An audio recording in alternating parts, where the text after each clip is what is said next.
For most of the dinosaur era, fast, vicious, deadly, flesh-eating predators were no larger than tigers.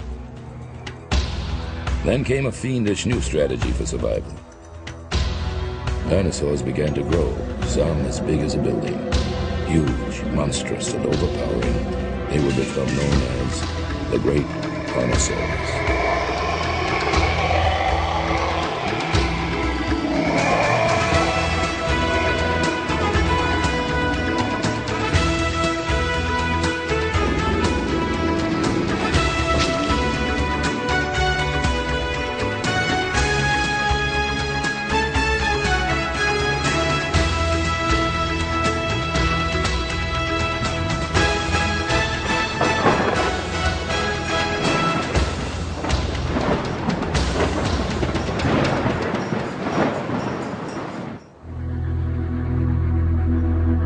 The badlands of Alberta, Canada are thousands of square miles of nothing but scrub, brush, and sand.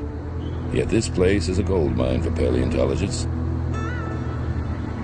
The landscape is riddled with fossils, including those of the most terrible land animals that ever lived.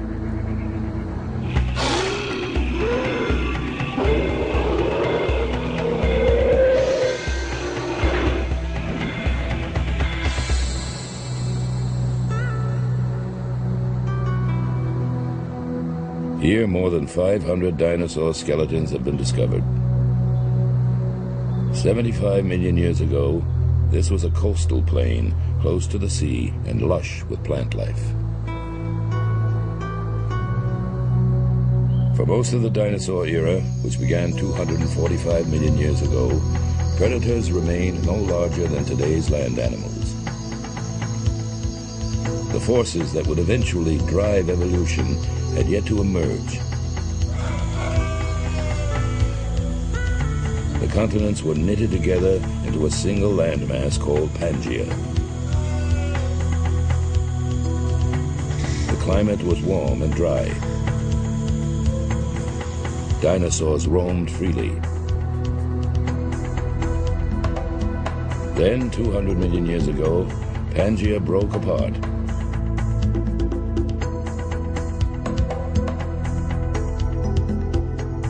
Isolating dinosaur populations and creating a revolution in their development.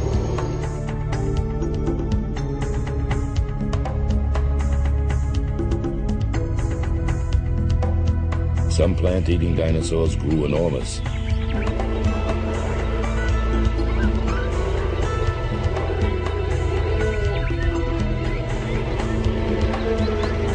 To survive, the dinosaurs that preyed on them had to grow too. As much as 30 times larger.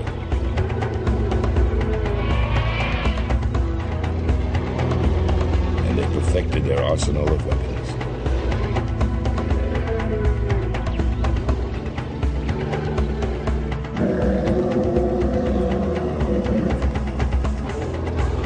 These were the Carnosaurs, a general name given to large meat-eating dinosaurs.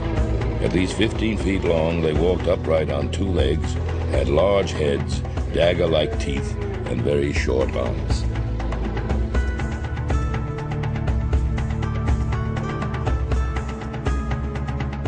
These are the killer dinosaurs every child loves and the mainstay of old science fiction movies.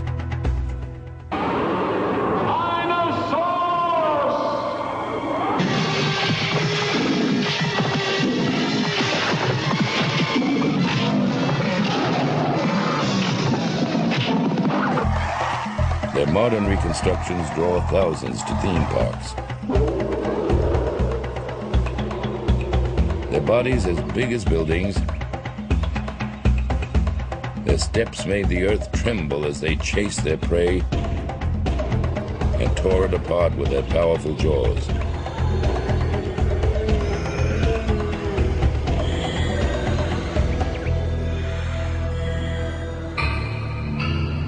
Some of the first examples of Carnosaurs were found in Alberta's Badlands.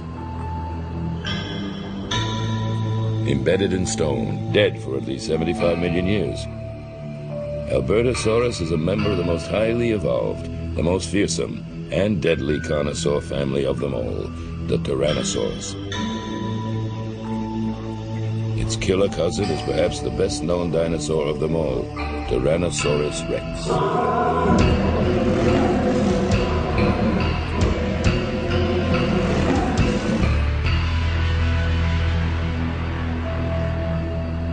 Here in Dinosaur Provincial Park, Phil Curry and his team from Canada's Royal Tyrrell Museum have just uncovered the remains of a killer. This quarry was only opened 3 days ago, but enough has been exposed already that we can identify what kind of dinosaur it is. If we look at this rib, for example, we can see the head. In front of the rib are a number of very slender bones, which are called gastralia. And gastralia are special bones that cover the belly region of tyrannosaur dinosaurs. And from the size of these gastralia and the shape, we can tell that this is a tyrannosaurid. This is a vertebra from the trunk region, and just being uncovered right now are a series of vertebrae from the neck. And again, these confirm that this is a tyrannosaurid. We think at this point in time that this is probably a half-grown Albertosaurus. Curry and his team are covering Albertosaurus with a plaster cast so it can be transported safely back to the lab for examination. Like all carnosaurs, Albertosaurus used its massive head as a weapon. Its jaw was longer and its teeth bigger than earlier predatory dinosaurs. This extra equipment would have made the skull heavy, but nature is ingenious. The skull acquired holes and its bones were hollow, but critical stress points within the skull were heavily reinforced. Albertosaurus was the size of a small bus and weighed 2.5 tons. It had a thin build with a pointed snout and a severe overbite. Paleontologists used to think carnosaurs were slow, lumbering creatures, just overgrown alligators and crocodiles. Some suggest they were even too big to hunt and depended instead on scavenging. But Curry believes that based on the footprints of smaller predatory dinosaurs with similar leg structures, carnosaurs were in fact swift and agile. For example, an ornithomimid, one of the fastest dinosaurs known, when it was walking, would take fairly short steps. But as it moved faster, those steps would increase greatly. And by measuring the distance between two left footprints or two right footprints and the length of the foot itself, we can calculate how fast those animals were moving. From his studies of ancient footprints left in mud, Curry estimated the 6-foot-tall dinosaur moved about 15 miles an hour. When it wasn't hampered by mud, it could probably run much faster. Albertosaurus and the other carnosaurs were probably not as fast, though most paleontologists agree they could outrun a human.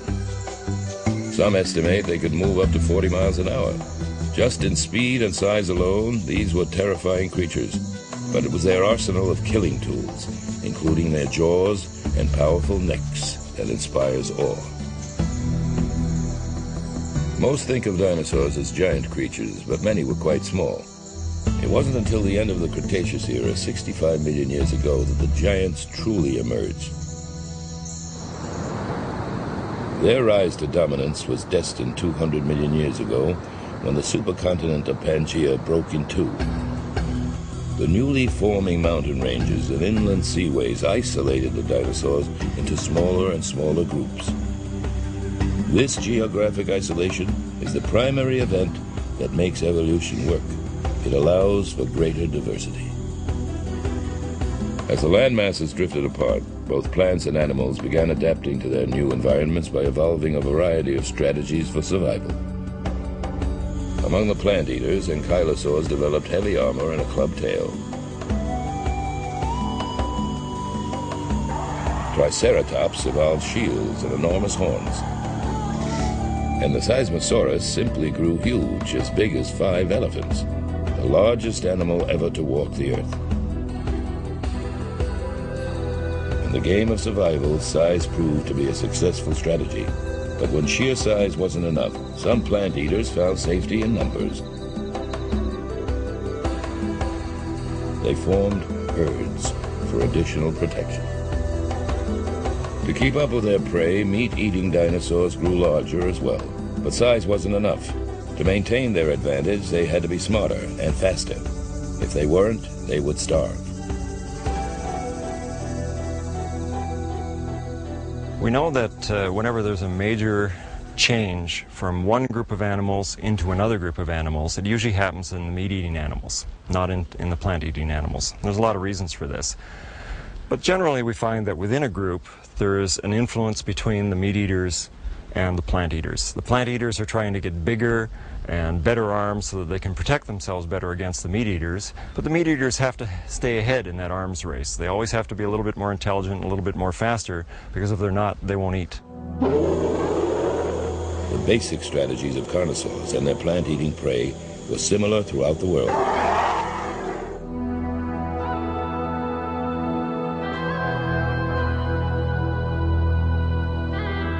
But in geographic isolation, curious physical changes were in store.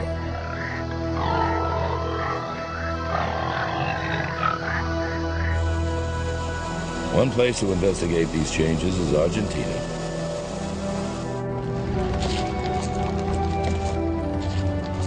Here, new and unusual carnosaurs are being found.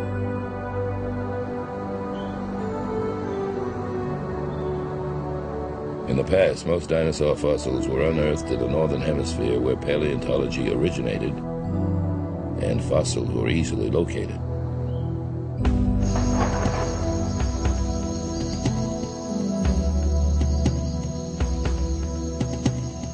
Because of the long period of isolation between the two supercontinents, when a new dinosaur is discovered in South America, it often has novel features.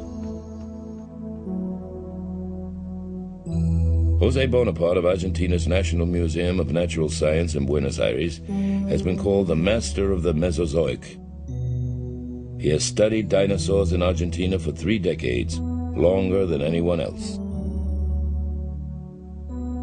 In 1985, Dr. Bonaparte discovered a 1-ton meat-eating dinosaur called Carnosaurus.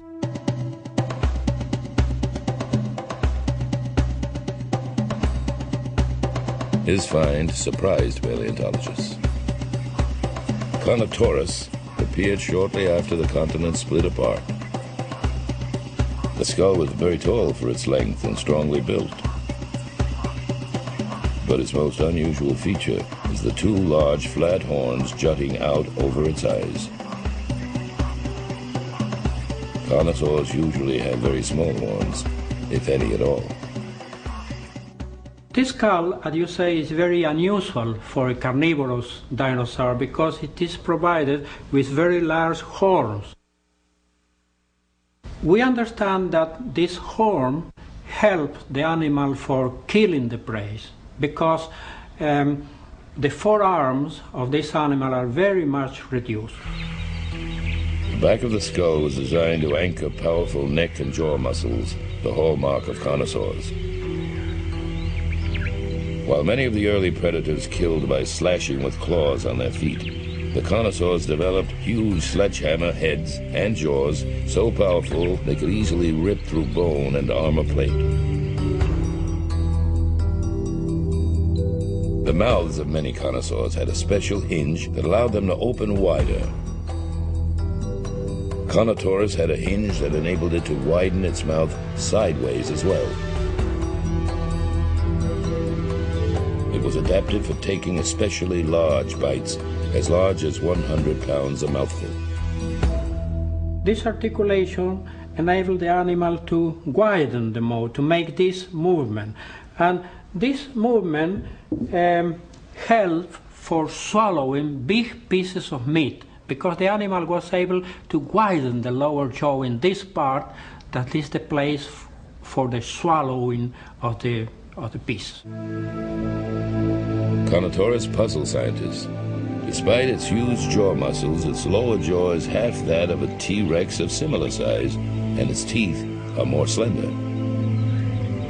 Also, Carnotaurus is significantly smaller than the giants that evolved later, such as Allosaurus, Spinosaurus, and T-Rex. And yet, Carnotaurus is the largest predator ever found in South America and clearly the dominant animal. Its slender lower jaw may not have mattered. It could kill and eat anything it wanted, and it had no enemies. The Carnosaurs that came after would further perfect body structures to become truly remarkable killing machines.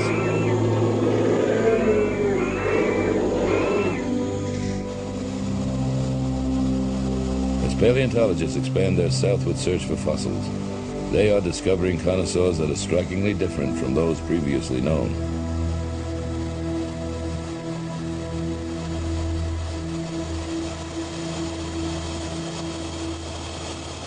One of the oldest giant Carnosaurs was found here, just 400 miles from the South Pole.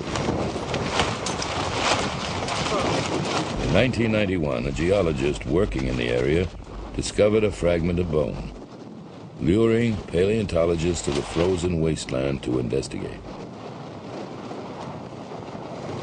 During the dig, the temperature never rose above 25 degrees below zero. Diggers moved 5,000 pounds of rock to free their amazing find. Cryolophosaurus, the frozen crested dinosaur, was a 25-foot-long flesh eater.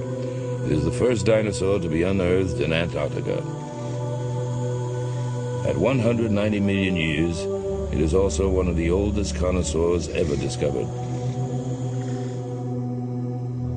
Paleontologist William Hammer of Augustana College in Illinois led the dig. So this is the eye, this is the top of the head right here, and these are ridges, long narrow ridges that run along the top of the head from where the nose would be back to above the eye, and then these ridges merge in the middle and form a very large crest. And this is the most unique thing about the skull, this crest. Its crest was most likely used for display purposes during courtship, like a peacock's tail. Although other carnosaurs had some type of headgear, Cryolophosaurus's was significantly larger and too fragile for fighting. When Hammer began to separate it from the rock, he and his team made another discovery. They had found not one dinosaur, but two. It seems Cryolophosaurus was devouring a large plant-eating dinosaur called a prosauropod when it died. Well, it seems that this animal was eating another one when it died. In fact, it might have even choked on the ribs of a plant eater. There are two ribs from another plant-eating prosauropod here in the mouth. They start here behind, in the back of the skull. You can see them going right down all the way into the mouth between the jaws here. This is the back end of the skull, right below where the vertebral column or the backbone would attach. And you can see two ribs going down, and you can follow them all the way down into the mouth, right between the jaws. And these are the lower jaws here, and this was broken off. It would extend all the way out had we the rest of the skull. With the discovery of the Cryolophosaurus, science can now trace the evolution of the carnosaur back almost 200 million years to the Jurassic period. The reduced arms, sledgehammer head, and steel trap jaws would continue to be refined over 135 million years, until an animal would evolve whose every feature down to the core of its bones was created solely for killing.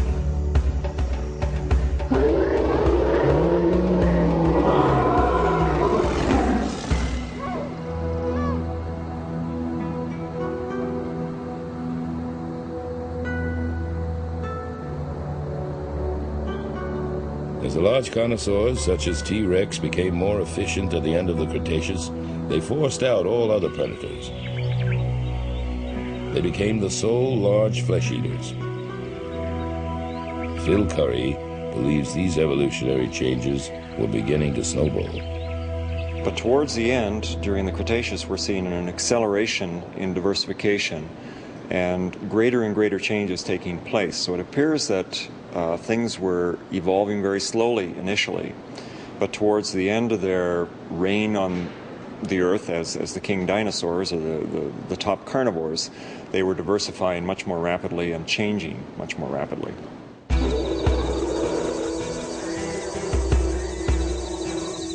Whether hunting alone or in groups, carnosaurs were deadly. They would rush in at tremendous speed, scoop out a huge hunk of flesh, then leap back and wait for their prey to bleed to death. Risk-free and very effective. Based on the habits of modern predators, the Carnosaurs probably hunted at dawn or dusk or on moonlit nights. They may have only eaten once a week or even every other week, but when they ate, it might have been 1,000 pounds at a sitting. In North America, Albertosaurus and Tyrannosaurus took two evolutionary courses. Tyrannosaurus took the fast track and became larger and stronger. Albertosaurus remained the same size. It was quicker than T-Rex, but not as big. As Carnosaurs evolved their fast, long legs and large meat-scooping jaws, all else was pared away. Their arms and shoulders grew smaller, no bigger than a man's. The reason they developed the short arms is to reduce the amount of weight in front of the hips. As you get bigger, you end up having more mass in front of the hips, and if you're a big meat-eating dinosaur, you suffer the possibility that you're going to fall on your face if you have too much weight up front. So what these animals did was reduce the weight as much as possible. Regardless of the fact that they're very short arms, they are nevertheless quite powerful, and one would assume that these animals were in fact grasping their prey, holding on to them while the jaws did their dirty work. We know how Carnosaurs were built, but what did they really look like? Some speculate they had lizard-like skin. Others suggest they were more like birds and perhaps even had feathers. Now Jose Bonaparte has found the first direct evidence, a skin impression from a Carnosaur. This is interesting because some paleontologists suppose that the carnivorous dinosaurs, they had some feathers, but we have discovered not the slight indication of feather in the skin impression. Reconstructing the shape of a dinosaur's head is fairly easy. The heads were mostly skin and bones, so the shape closely matches that of the skull. The body is more difficult. The skeleton is a clue to its size and bulk. Probably the most difficult question is what color were they? The small predators were probably camouflaged with stripes and spots. But camouflage wouldn't make much difference to a 20-foot tall killer, so the biggest Carnosaurs were most likely a dull green or gray. Based on the size of their brain case, the last of the Carnosaurs had added a new feature to their already impressive arsenal of weapons: intelligence. It is a characteristic of all pack hunting animals. I think that you need a relatively high degree of intelligence to work as a coordinated group, as a packing animal. And it's not surprising that most of the most intelligent animals today are in fact some of the more intelligent animals that we're aware of. So it's not surprising that amongst the dinosaurs, the ones that we think are packing animals are the ones with the largest brains. The later Carnosaurs' eyes looked forward, giving them depth perception, thus allowing them to strike more accurately. And they had a highly directional sense of hearing.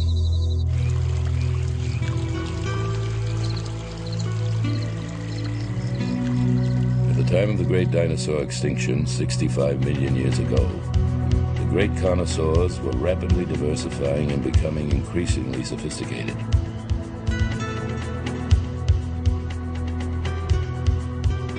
The pattern for two-legged dinosaurs with big heads and sharp teeth started early in the dinosaur era and carried through until they had become the most terrifying and deadly animals ever to walk the earth.